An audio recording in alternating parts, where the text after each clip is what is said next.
Bismillahirrahmanirrahim. This is Usman Ali from Red Foundation Kalpurara. Today we are going to study Chemistry Book 2, Chapter 1, and our topic is ionization energy. सबसे पहले हम ionization energy की definition देख लेते हैं. It is the minimum amount of energy required to remove an electron from the outermost shell. ये किसी भी एटम के आउटरमोस्ट शेल में से एक इलेक्ट्रॉन रिमूव करने के लिए जो एनर्जी हमें रिक्वायर्ड होगी उस एनर्जी को हम किसका नाम दे देंगे आयोनाइजेशन एनर्जी और इसका यूनिट होता है किलो जूल्स पर मोल. एग्जांपल देख लेते हैं. हाइड्रोजन एंड हाइड्रोजन में से एक इलेक्ट्रॉन रिमूव करवाने के लिए हमें 1313 किलो जूल्स पर मोल एनर्जी रिक्वायर्ड होती है.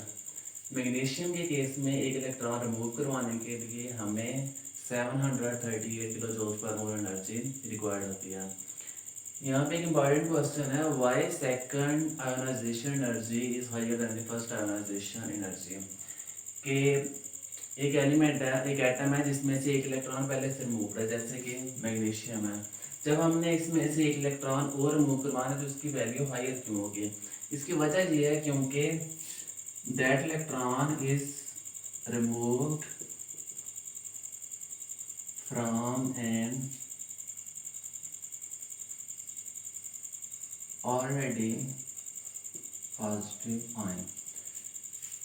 के जो सेकंड इलेक्ट्रॉन हमने रिमूव करवाना है वो एक आयन से रिमूव करवाना है और उस आयन ने एक इलेक्ट्रॉन पहले से ही रिमूव किया हुआ है. जैसे मैग्नीशियम एटॉमिक नंबर इसका होता है 12. पहले जब हमने एक इलेक्ट्रॉन रिमूव करवाया तो इसमें नंबर ऑफ प्रोटॉन 12 ही थे, जबकि नंबर ऑफ इलेक्ट्रॉन्स कितने रह गए हैं? 11. जब हमने इस Mg पॉजिटिव में से एक इलेक्ट्रॉन और रिमूव करवाना तो इस केस में हमें ज़्यादा एनर्जी रिक्वायर्ड होगी क्योंकि जो रिमेनिंग प्रोटॉन्स हैं वो इलेक्ट्रॉन्स को ज़्यादा फोर्स के साथ अपनी तरफ खींच रहे हैं. लिहाजा जब इस 11 में से एक इलेक्ट्रॉन और हमने रिमूव करवाना है तो हमें ज़्यादा एनर्जी रिक्वायर्ड होगी. मैग्नीशियम के केस में सेकंड आयोनाइजेशन एनर्जी की वैल्यू कितनी है? 1451 किलो जूल्स पर मोल. आयोनाइजेशन एनर्जी की डेफिनेशन और साथ में एग्जांपल. नेक्स्ट है आयोनाइजेशन एनर्जी का trend in groups and in periods.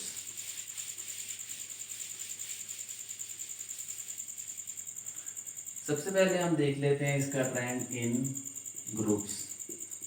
कि ग्रुप्स के अंदर आयोनाइजेशन एनर्जी की वैल्यू इंक्रीज हो रही है या डिक्रीज हो रही है. जो फैक्टर्स आयोनाइजेशन एनर्जी को अफेक्ट करते हैं उनमें से सबसे पहला फैक्टर है साइज ऑफ एटम.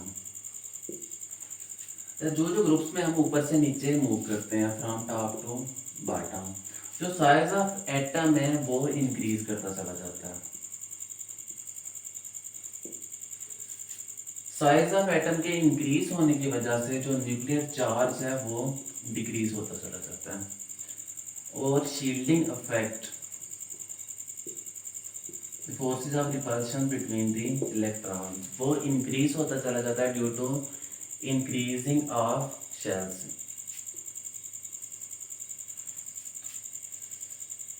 और जो नेचर है, nature of shell that SPDF. अच्छा, S में से इलेक्ट्रॉन रिमूव करवाना टफ होगा एज कम्पेयर टू P और D में से इलेक्ट्रॉन रिमूव करवाना इजी होगा as compare to P and S और F में से सबसे इजी होगा एज कम्पेयर टू SPDF क्योंकि F आउटर मोस्ट होगा. लिहाजा F पे न्यूक्लियर चार्ज की फोर्सेस सबसे कम होगी. जब हम ऊपर से नीचे मूव करेंगे ना तब हम मूव कर रहे हैं SPDF. जो लास्ट पे होंगे ना उनमें F होंगे, जैसे कि 6 और 7 पीरियड्स के एलिमेंट, 7 पीरियड्स के, उनमें से इलेक्ट्रॉन मूव करवाना ईजी है. अच्छा, आयोनाइजेशन एनर्जी क्या थी? एनर्जी जो कि हमें रिक्वायर्ड है किस लिए? To lose electron. अगर साइज ऑफ एटम इंक्रीज करता चला जा रहा है तो इलेक्ट्रॉन पे जो न्यूक्लियस की फोर्स है वो कम हो रही है, जिसकी वजह से इलेक्ट्रॉन को रिमूव करना इजी होता चला जा रहा है और शील्डिंग इफेक्ट भी इंक्रीज हो रहा है, मींस डिस्टेंस इंक्रीज होता चला जा रहा है आउटर मोस्ट शेल के इलेक्ट्रॉन का और न्यूक्लियस का, जिसकी वजह से इलेक्ट्रॉन का रिमूवल इजी होता चला जाएगा.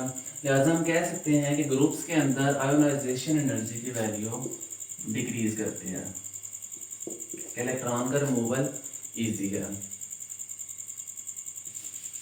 नेक्स्ट हम बात कर लेते हैं आयोनाइजेशन एनर्जी का trend in periods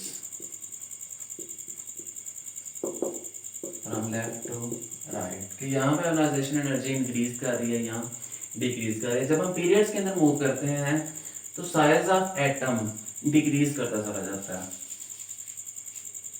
shell number same है लेकिन न्यूक्लियर चार्ज इंक्रीज होने की वजह से एटॉमिक साइज डिक्रीज करता है और न्यूक्लियर चार्ज इंक्रीज करता है।